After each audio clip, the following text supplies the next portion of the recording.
Encontrar a vaga ideal não é tarefa fácil. São muitas as etapas que nós temos que passar para conseguir uma vaga de emprego. Então, como trabalhar o emocional para poder se destacar?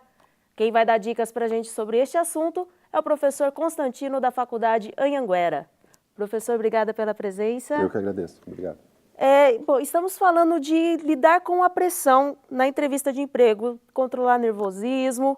Então, como desenvolver essa qualidade? É possível? É possível, tá? A gente tem que lembrar que a outra pessoa que nos está entrevistando, ela também pode ter uma certa ansiedade.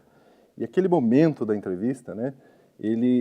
Na verdade, ele é a boca do funil, porque nós nos preparamos de um lado, o entrevistador também se prepara, né?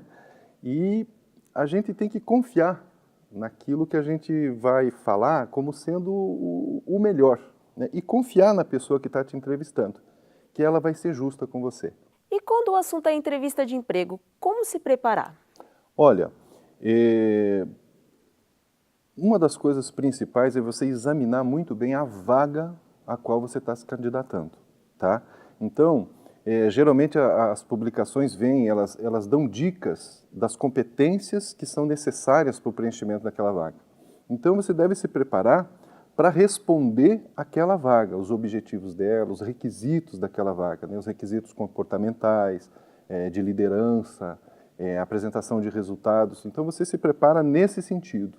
Uma outra coisa interessante também é se você pesquisar um pouquinho, se aparecer o nome da empresa na vaga, você procura saber um pouco da história dessa empresa, né, através de um site, reportagens. Se não tem o nome da empresa, um pouquinho do mercado daquela vaga. Por exemplo, se a vaga for para vendas, você procurar algumas matérias sobre, por exemplo, venda em tempos difíceis, como está a nossa economia hoje. Então, essas matérias dão dicas de boas práticas em momentos difíceis para a área de vendas. Então, isso pode contribuir na sua entrevista. Um dos maiores medos da humanidade é falar em público. Sim. Então, como trabalhar isso para não transmitir na hora da entrevista? Olha, pode parecer assim meio assim, simples o exemplo. Essa semana nós tivemos um evento, né, e uma pessoa foi convidada a dar uma palestra, e ele foi espetacular na palestra dele, foi maravilhoso, né? E antes da palestra ele veio me dizer o seguinte, que ele também estava inseguro, né? Uma pessoa já experiente, né? E ele ensaiou antes da palestra com a família dele, entendeu? Ele colocou os filhos, né? E falou assim, olha, eu vou fazer minha apresentação para vocês para ver o que vocês acham. Então eu sempre também usei esse exercício várias vezes, né? Às vezes em aulas mesmo, né? Para pessoas bem instruídas, né, me preparando e tal, eu muitas vezes simulei, falei em voz alta a minha aula, a minha entrevista, né, e isso trouxe segurança, tranquilidade. Então, esse exercício de falar, ouvir a própria voz, né, te traz mais tranquilidade, segurança e desestressa, alivia. Questão de postura, professor. Posicionamento das mãos, do corpo, isso diz muito como a gente está emocionalmente. Como usar isso como uma ferramenta a nosso favor? Olha, é muito difícil se a pessoa tentar camuflar alguns sentimentos, algum sinal.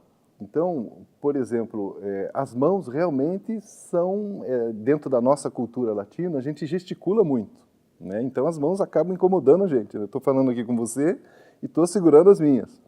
O que a gente tem que ter mais cuidado é que os sinais corporais, eles aparecem, né? Então, evitar, muitas vezes, não ser verdadeiro nas respostas, né? Que esses são sinais que realmente irão atrapalhar na entrevista. Tentar inventar, tentar construir um perfil que não é seu, né? E aí sim, aí esses sinais vão aparecer. Olha, ele não está falando a verdade. Aí esse sinal é ruim. Agora, gesticular, dar uma tremedeira, gaguejada, é natural. Questão de confiança também é muito importante, né, professor? E numa entrevista, numa dinâmica, como aprimorar isso? Olha, eu acho que a confiança, ela vem, né, assim, do repetir várias vezes a mesma coisa. Então, nas dinâmicas, às vezes a gente pegado de surpresa, né? Então, aquele momento de surpresa é que deixa a gente sem confiança.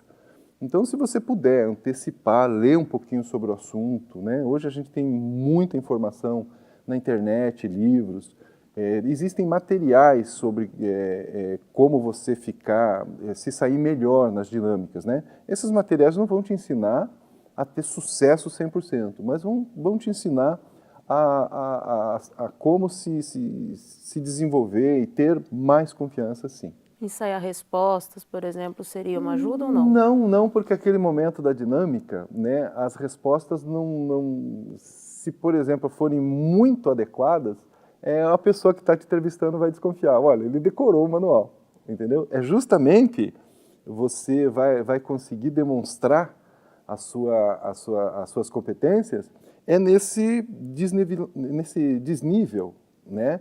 Entre aquilo que é para ser 100% respondido e aquilo que você criou como uma resposta alternativa. Antes de ser selecionado por uma vaga, a gente tem que mandar o currículo primeiro, né, professor? Então, quais são as dicas para elaborar um bom currículo?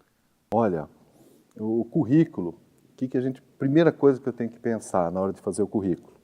A pessoa que vai ler o currículo, ela não me conhece e ela vai criar uma imagem da minha pessoa na mente dela através do que ela lê naquele currículo, tá?